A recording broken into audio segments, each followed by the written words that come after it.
So now I'm going to talk about in-text citation. So I keep telling you cite, cite, cite. What does that mean? A lot of people struggle with in-text citations, so I'm going to go over this process now. An in-text citation should clearly indicate which thought or idea belongs to whom. If a citation is not present, then the reader automatically assumes that the thought belongs to the author. So let's take a look at a few examples now. So let's take a look here. You don't necessarily need to read every word in this paragraph. Please simply note the placement of the citations. Which thought or idea belongs to whom? Can you tell which belongs to whom? Which thought belongs to the author? Which thought belongs to other authors they used? You probably can't tell. So let's take a look at this next paragraph. It's quite easy to understand which thought belongs to whom.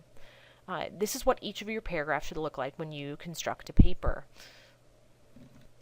So if I point to any sentence in a paper you've written, I should know immediately who it belongs to. I should know if it belongs to you or another author right away. And while we're discussing citation, let's discuss markers. Markers, what on earth do I mean by markers, and how does this fit into this entire discussion? Well, have you ever asked yourself, how do I cite if I have 2 or 3 sentences in a row that belong to the same author? How do I make it clear that all 3 sentences belong to this person without including a citation in or at the end of every sentence? Well, what you need to use is a marker. What is a marker? Quotation marks are markers. They clearly mark where the thought of another author begins and where the thought of another author ends. Quotation marks tell the reader where Jameson's thought begins and ends. And as a side note, if you are blocking off your quotations because they're too long, that's also a marker. So that 1/2 inch indent that I talked about earlier, that's a marker. So you don't need to put long quotes in quotations. That block format is your marker. But what if you paraphrase or summarize something? Paraphrases and summaries do not require the use of quotation marks. Well, names and page numbers can also serve as markers, much like a quotation mark. The name goes at the beginning of the thought, like your opening quotation mark does, and the page number goes at the end of the thought, like your closing quotation mark does. Notice that Honnold's name and the year mark the beginning of her thought, and the page number marks the end of her thought, just as the quotation marks did in the previous example. There is a possibility that you will use an item that is not paginated, and in this case you need to consult the manual that your professor asks you to use in order to determine what to do about unpaginated resources. There are different rules for different manuals. I must also say, as a side note, I discussed markers in detail because you will occasionally have a bunch of sentences in a row that belong to a single author.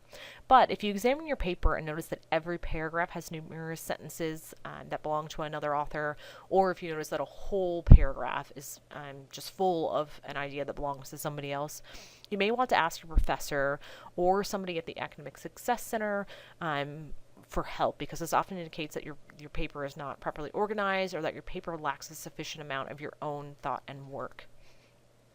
And this will happen sometimes. This even happens to the best authors. They'll look at something and think, I'm not sure that enough of my own work is in here.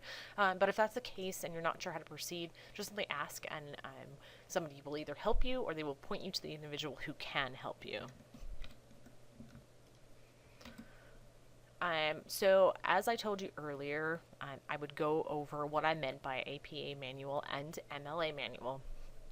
There's also another manual we use here called the AMA manual. APA stands for American Psychological Association, MLA stands for the Modern Language Association, and AMA stands for the American Medical Association. So when your professor assigns a paper and they say, you're going to write a paper and you're going to have to cite other individual's work, there are rules that come with doing citation, and the rules vary from manual to manual. There are rules about whether or not you have to include a page number every time, whether or not you include the year, if you include what part of an author's name you include, in what order you include it. The manuals also determine what your reference lists look like. So if you have an in-text citation, John Smith said such and such, then John Smith is attached to an entry in a reference list at the end of your paper. These various manuals also determine what your reference list should look like. They determine what your title page should look like. They determine what your page number should look like. So if your professor says, I'm going to have you write a paper and I need you to cite, there are a few things.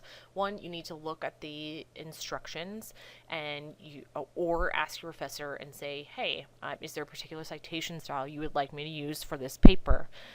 Now, sometimes you can kind of assume, like, if you're in a psychology class, you're probably going to use the American Psychological Association manual. But some classes, if you're not sure, simply ask your professor. And the other thing I would do, you can come into the library. We have the APA, MLA, and AMA manuals here. We have quite a few others as well. And kind of get an idea of what a paper of this nature should look like. A lot of times these manuals include illustrations. So if you have no idea where to start, you can kind of look at the pictures and say, okay, I see how I should do my title page. I see how I should do my page numbers, those sorts of things.